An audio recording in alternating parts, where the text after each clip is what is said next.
if certain countries want to back their currency with gold and then other countries want to hold those gold-backed currencies as reserves, I suppose they could do that. But, based on history, that it didn't work out that well when people put their trust in the United States. But they're not going to need those dollars anymore. They're going to need gold. And we don't have that. I mean, we do. I don't know that we're going to sell off the gold that we have. But what's going to happen is we're not going to be running those trade deficits anymore because the world's not going to need our dollars. They're going to need gold. And so they're going to, for the rest of the world, it's not as big a change, but it will rein in. The dollar's reign as the world's reserve currency is crumbling, and most people have no idea it's happening. Peter Schiff is here to tell you what comes next. Before the dollar, gold was king, and it's about to take the throne again. In today's video, Peter exposes how the dollar lost its value, why central banks are scrambling, and why gold is the only answer. If you think paper money is secure, think again, because the world is quietly preparing for a return to real money. Watch closely, because your financial future depends on it. Yeah, well, first of all, you don't have to look for another dirty shirt in that hamper. That's what everybody misses. Gold is not in the hamper. Gold is not a dirty shirt. It's the cleanest shirt we got. And that's what would replace the dollar. Because before the dollar was the reserve currency, gold was the reserve. That's what all the central banks, including the United States, held as the reserve. And when we convinced the world to leave the gold standard for the dollar standard, it was with the understanding that we would stay on the gold standard. And not only would the dollar be backed by gold, I mean, the dollar was gold. It was defined as a weight of gold. But not only could those paper notes, Federal Reserve notes, not only would they be backed by gold, but they would be redeemable on demand in gold. So even though Roosevelt made it illegal for U.S. citizens to convert their Federal Reserve notes to gold, foreign governments could always take their Federal Reserve notes and get gold at a fixed rate of $35 an ounce.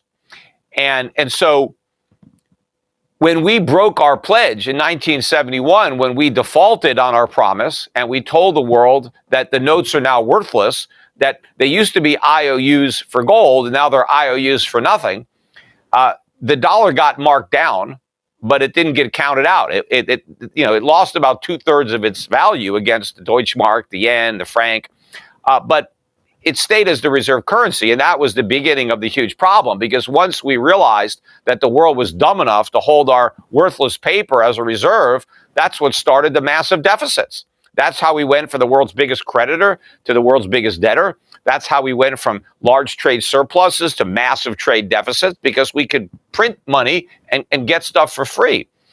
And so when the dollar starts to collapse, and central banks want to divest and everybody wants to get rid of dollars, they're not going to say, okay, well, let's try the euro on for size. Why would they want to do that? Why should the euro be the reserve?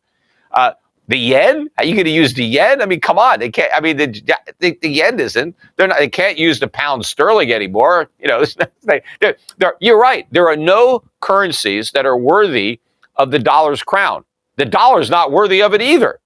So what the world is going to do is go right back to gold. That is the obvious choice that everybody is ignoring. Talk about like the elephant in the living room.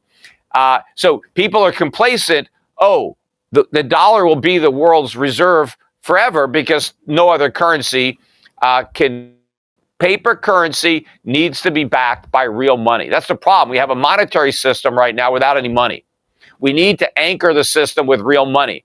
The paper is a money substitute. It only has value if there's real money backing it up. And gold is the best real money that we've discovered. And that's where we're headed. So the question is, when does the world go back to the gold standard? Not does it, but when?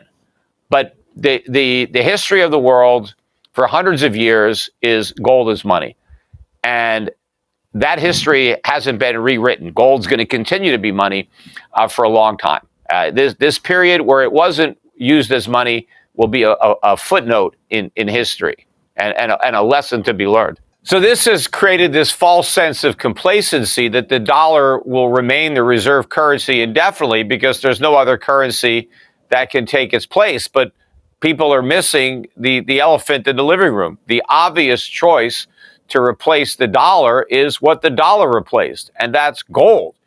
And so that is where we are headed. We are going to return to the gold standard. That is the norm throughout modern history, was to have gold as money. I mean, that's the problem with our current monetary system, is that we don't have any money anymore. We just have paper.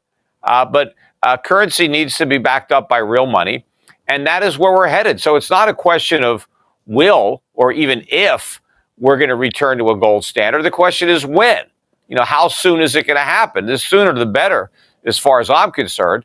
But I think we're a lot closer now than we've been in the past. And I think that circumstances are certainly evolving in a way that makes not only that return inevitable, but close at hand. Well, if certain countries want to back their currency with gold, and then other countries want to hold those gold-backed currencies as reserves, I suppose they could do that. But, based on history, that it didn't work out that well when people put their trust in the United States. So I think it makes a lot more sense for central banks to own their own gold reserves and have those reserves to back up their currencies. And I think that is the move or the direction that the world is going to be headed. So instead of holding on to U.S. dollars, which they then loan back to the U.S. in treasuries, central banks, foreign governments will hold a gold reserve. Whether they make their currency officially exchangeable into gold at a particular rate, we'll see. I mean, that would be an improvement. But to the extent that they continue with paper money, the primary backing for that is going to be gold instead of U.S. dollars. And so for the rest of the world, it's not a big change because they still had to earn those dollars, right? The only country that can print dollars is the United States. So if you're a foreign country and you're accumulating dollars, you might as well just accumulate gold because you still have to earn it. You still have to generate exports and have, flows coming in to buy that gold. Or, of course, some countries, they can mine it themselves, right? And then the governments can buy it right off the miners. But the big change is with the United States. Because when we are back on a gold standard, or when the rest of the world is no longer on the dollar standard, then we don't get a free ride anymore. Right. We need to earn gold to back our currency, and we need to export to import, because right now countries export over $1 trillion a year of goods to America to get dollars, right? As to back up their currencies, but they're not going to need those dollars anymore. They're going to need gold, and we don't have that. I mean, we do. I don't know that we're going to sell off the gold that we have, but what's going to happen is we're not going to be running those trade deficits anymore because the world's not going to need our dollars. They're going to need gold.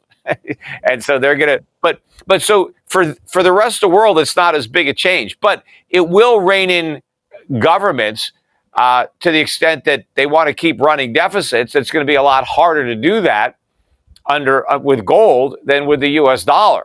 The shift back to gold isn't a question of if, it's a question of when. If you want to stay ahead of the game and protect your wealth, now is the time to act. Like this video, make sure to subscribe, hit the notification bell, and share this video with others who need to understand the reality behind the collapsing dollar. Peter Schiff will keep bringing you the insights you need in these uncertain times.